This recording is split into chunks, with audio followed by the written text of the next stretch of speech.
At the end of the day, you might have somebody that might be somebody who owns a title company, a roofing company, could be interior design, whatever it is.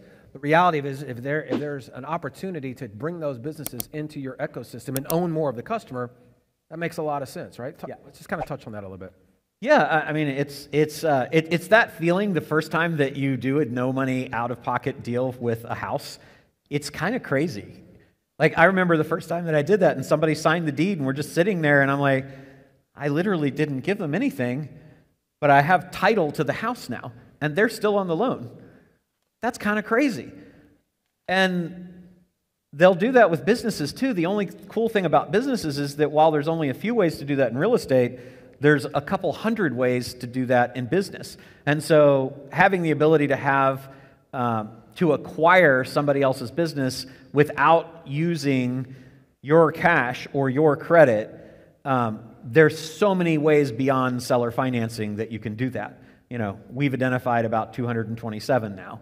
And we stack those so that the business will find out, what do you want for the business?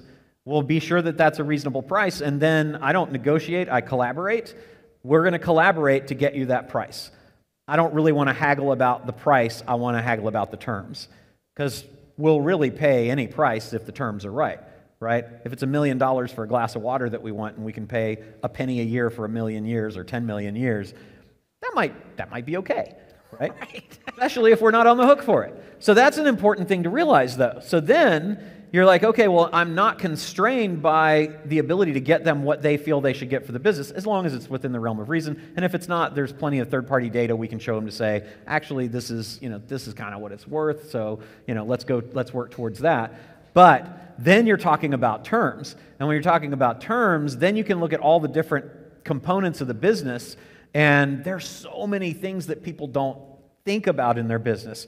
One of my favorites is we acquired a business for $1 million on a $200,000 a year earnout over 5 years at no interest with payment in arrears, meaning we didn't have to make the first payment for 12 months. These people had a very successful business and wanted somebody that could come in and help them get ready to go to the next level, right? So we negotiated that. That was for a 33% share of the business. Went into the business and started doing our due diligence before closing and found out that there was $2.6 million in credit card reserves. Because when you charge for a service and you get started, very often the credit card company will require 10, 15, 50% holdback on the money until it gets to a certain level. In this case, the credit card company had that, but never released it and never stopped taking it. Like, they didn't negotiate a level. So I got in and realized that there was all that money there, and we're acquiring a third of the business, and then I got all of the money released and almost completely paid for the business just from the credit card release.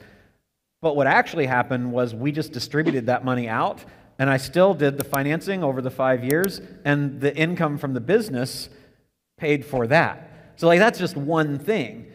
And there's like so many different hidden assets in businesses that people don't know about. And so just being aware of things like that is kind of crazy. Yeah, right? No doubt.